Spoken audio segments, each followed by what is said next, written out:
Καλώς ήρθατε ξανά στους Melted Boots. Εδώ που οι μπότες λιώνουν, αλλά το κέφι όχι. Σήμερα την κάνουμε για τη λίμνη στο Lyngby, ή όπως τέλος πάντων προφέρεται, χωρίς πρόγραμμα, χωρίς άγχος, μόνο φύση, παρέα και ό,τι τρέλα προκύψει στη διαδρομή.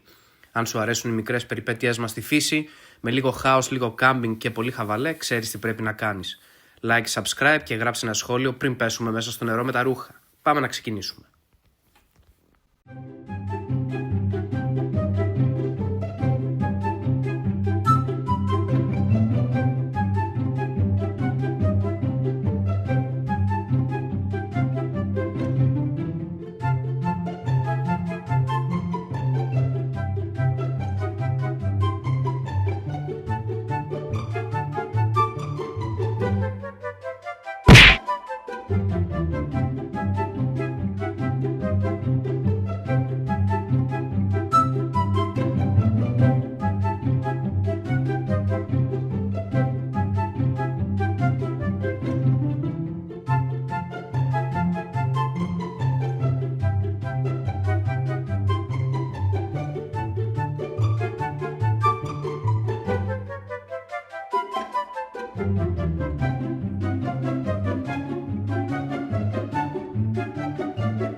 Μίλα μας για σένα.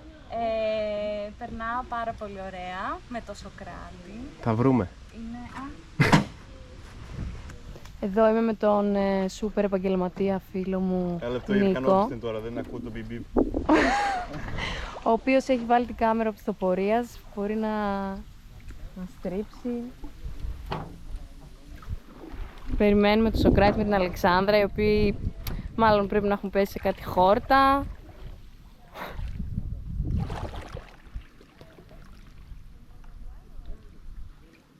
Εξαφανίστηκαν. Α, νάτι, έρχονται με σούπερ ταχύτητα. Κατευθείαν! Πού πάτε ρε! Σοκράτη, μπράβο, εσύ από πίσω κάνε φρένο. Φρένο προς την άλλη μεριά για να στρίψετε, ναι. Έλα Μαρία Αλέξα. Έλα! Έλα, το βρίσκουμε νομίζω σιγά σιγά. Δώσε φρένο από πίσω, Σοκράτη, για να στρίψετε έτσι, από εκείνη τη μεριά. Μπράβο. Κάπου εδώ κάναμε και μια μικρή στάση, όχι γιατί το είχαμε στο πρόγραμμα, αλλά γιατί όπως ήρθαμε όλοι μαζί έπρεπε κάπως να γυρίσουμε και όλοι μαζί. Άλλος έψαχνε νερό, άλλος σκιά, άλλος απλά κοιτούσε το κενό και σκεφτόταν γιατί δεν κάτσαμε σπίτι.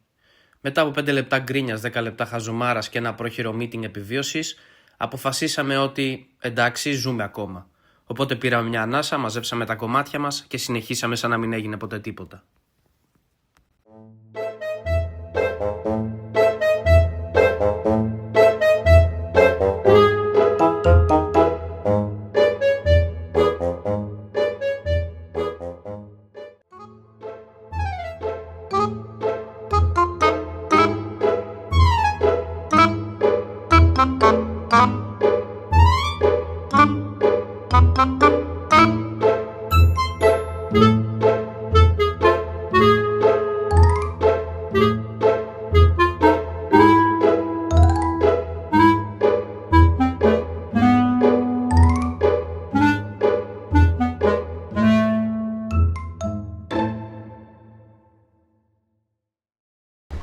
Do you like it?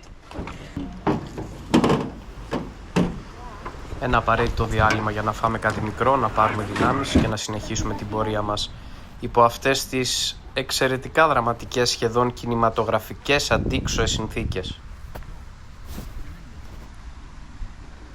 Πώς περνάτε ρε παιδιά? Τέλεια. Τα χέρια μου έχουν πιαστεί πάρα πολύ.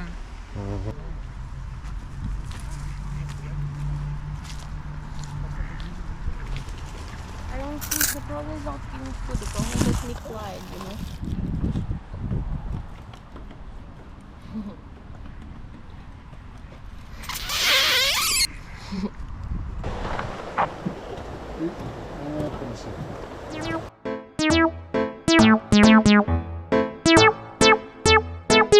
Προσπαθώ να φανταστώ 25 κουνείς να είναι όλοι στα καλό.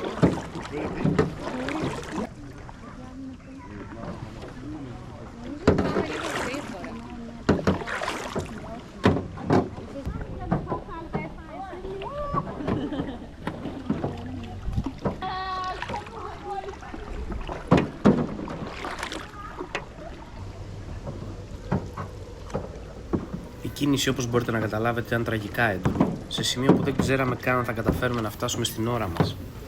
Και μέσα σε όλο αυτό το χάος είχαμε και την τύχη να δούμε κάτι πραγματικά σπάνιο για τα δεδομένα μας, άτομα να κάνουν σαπ.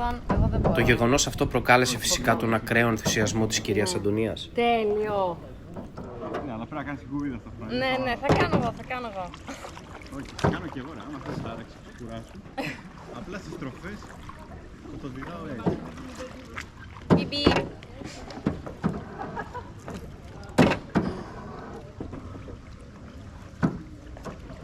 Τέλειο!